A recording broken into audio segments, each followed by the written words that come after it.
All right. Thank you for joining us for another edition of Question of the Week. Tom, what have you brought for us this week? This week's question of the week is, what is the strangest case you've been on? What is the strangest case I've been? Wow, that's a good question. Paranormal strange? Strange movie, many different things. Yeah. Um, Strange. I would have to say for me would be a private residence right here on Long Island. I'm not going to get too deep into where on Long Island, but there was a murder that happened there, and we were able to go in, and a client contacted us, and we got in like I think 4 months after the murder actually happened, and they had like photos of the crime scene and stuff, and it was a homeowner, and attached to their home was an apartment where they rented it out, and the husband and wife that lived in the apartment had I guess a huge blowout. Something happened, something went down where there was stabbings, I guess, inside the house. The woman ran out across the street in the middle of the night. He got her, I guess he either knocked her down across the street in the neighbor's driveway, or she fell down, whatever. She bled out a lot there, dragged her body across the street. You saw the blood and everything, and then basically kicked open the door and dropped her on the floor, and she bled out there. I saw all the photos. It was insane. And then he went up to the bathroom and slit his wrist and tried to commit suicide, and failed at that. So he's on trial, but she unfortunately passed away.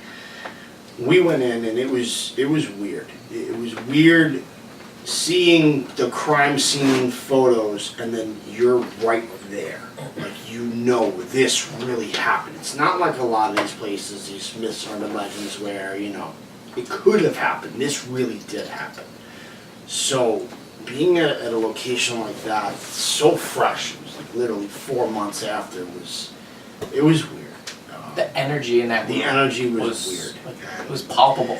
We investigated, and we did get some EVPs, and when we first caught the EVPs, we really didn't know what was being said. And when we played it for the homeowner freaked out and was like, that's her voice, and this is what she's saying. We were like, yo. So it wasn't just about the location, it was the evidence that went along with it. And I would say that's probably the strangest case I've ever been on. Yeah, it was wild. I think, that's definitely there. That's it. But, I'll have to add something different to the mix. It's not necessarily the strangest case. It could be. It's really weird. We've investigated this location, this homeowner's place, multiple times. But myself and Mike were investigating in a team together, and we set up in a home, and we put down our K2 meter, or I think we had an electrosmog in there, an audio, just let it run, and we decided we were going to walk around and check out the rest of the house. So we were left alone in the home, I believe, right? The homeowner left us there, and we left the room. We went into another room, and we were just kind of like looking through some photo albums, just trying to like get an idea of the history of the person. And we turn around and we go back into the room with our equipment in. And we both stopped short, like we walked in on somebody, like getting dressed or something, like that kind of feeling, like when you get startled. And the K2 and the electrosmog pinned all the way up, dropped down, pinned up, and then died. Everything died.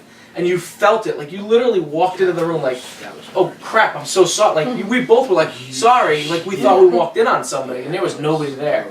So that was really strange. That was really cool. And the audio, I remember during that time when I did the analysis, had a static charge going through it. Like you heard shh. Yeah. It was weird as shit. During that time. So cool. And that case was the woman that owned the house, she committed suicide in the house. Her brother, which was just before they went and finalized the house and sold it and everything, got rid of everything, they just wanted to know if she was still there. So we found and then some stuff. we set up a whole bunch of equipment above. I remember I walked in, and there was like a door right in front, and I was like, I don't feel comfortable. I don't know what's going on here in this door. And I'm not a psychic. I'm not sensitive in any way. Shut up, Shannon, or anything like that. I call it experience. But so I walked in. I was like, something's wrong with this thing, and the homeowner tells us, they're like, yeah, that she took a bunch of sleeping pills and hung herself in the closet. And then I didn't even know it was a closet. So we set up all our equipment on the top shelf. And we're all, the whole team, sitting around in a semicircle asking EVP questions, nothing happens. As soon as I start asking EVP questions, all the equipment starts going off. We're talking radio frequency meters, EMF meters, Geiger counters, like everything went off. All of the things that we had that lit up, everything lit up. Never in 12 years of investigating the paranormal and doing this stuff have I ever seen anything like that. 12, 13 years of this. Never seen so many different arrays of equipment go off at the same time. So that was really cool. What do you got, Shannon?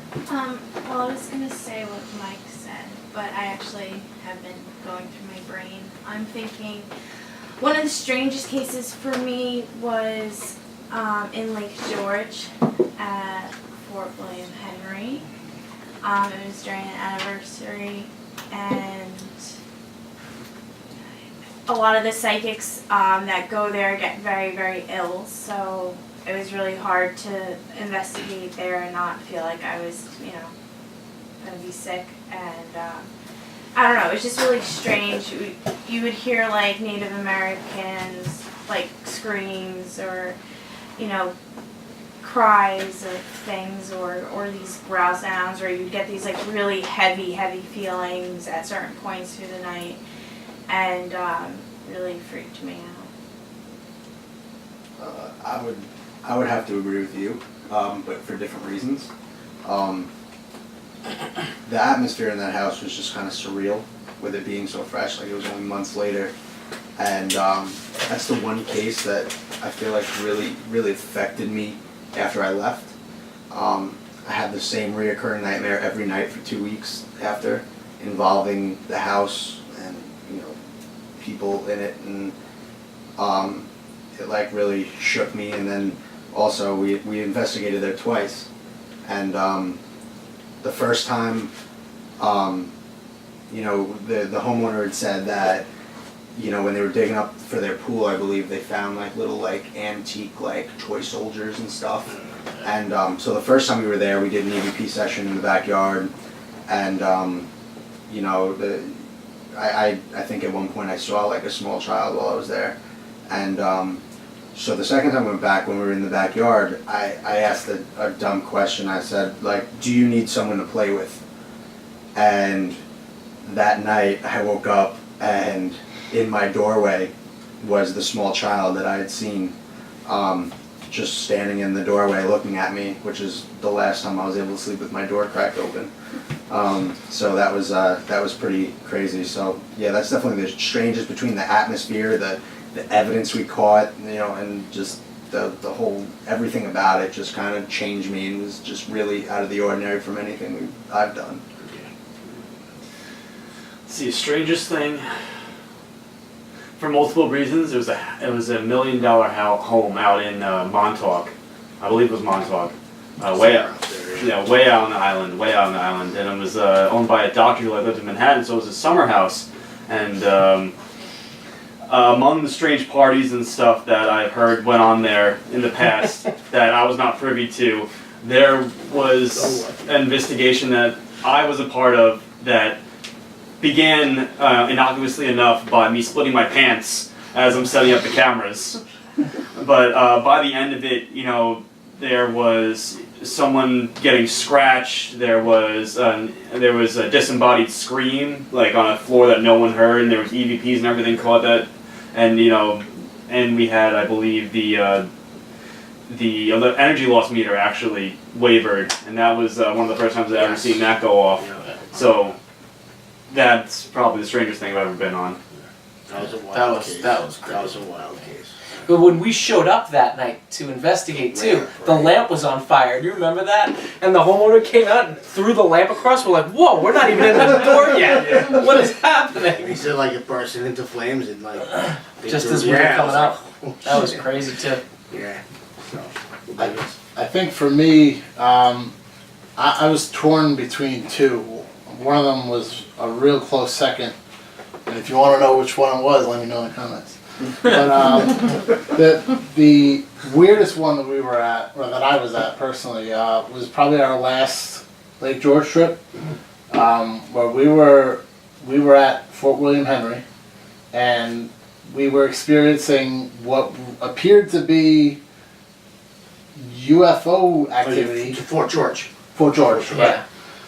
Fort George, where what appeared to be UFO activity above us, as we were also experiencing shadow people and eyes and sounds around us on the ground.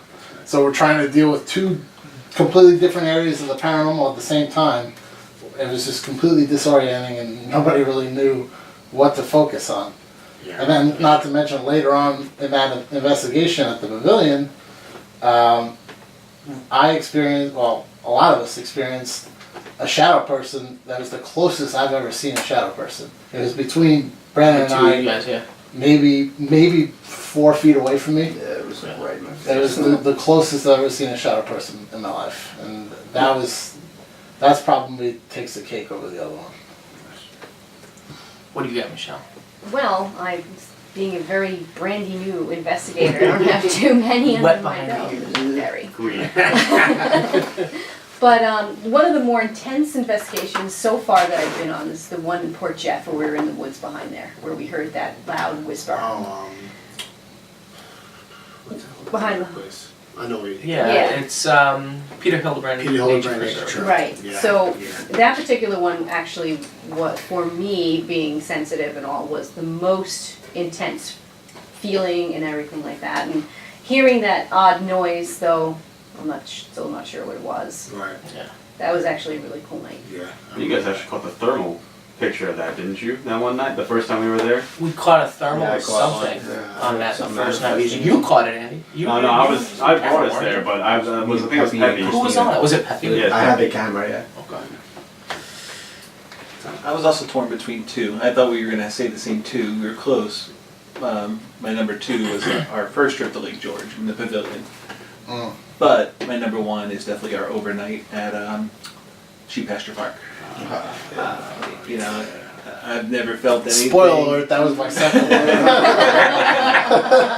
I've never felt anything like I felt that night before. I haven't felt anything like that since. Just from the second when we were walking down that path and felt that weird disturbance along the path that we all felt, and it just changed the night. It went from such a quiet, nothing night to Crazy. literally all hell breaking loose, possibly. Yeah, in the middle of the woods. We all had individual reactions in some way. That was great. Like, I know I felt a way that I don't know I've ever felt before in my life, and I saw things that I've never seen before and kind of hope I never do again. That was just the intensity, and even the car ride home. I mean, we all just kind of sat there in silence. Like, you could tell we were all just processing. It was supposed to be an overnight. We were supposed to go somewhere else. We're like, no, Yeah, I was kind of like, let's wrap we're this done. up. And everybody's energy was sapped by the end of that. It's just, yeah, So, it was intense. so yeah, that was definitely mine so far. Awesome. Good question. Yeah. So thank you for joining us for this latest edition of Question of the Week. If you have any other questions that you'd like to ask us, like Will was saying before, please leave a comment below. Also, what else would you like to see us talk about on our shows? What other things would you be interested in hearing us talk about? Let us know right down below in those comments, and we'll try to address all of those in the coming weeks. Thank you guys very much. Take care. Hit that bell.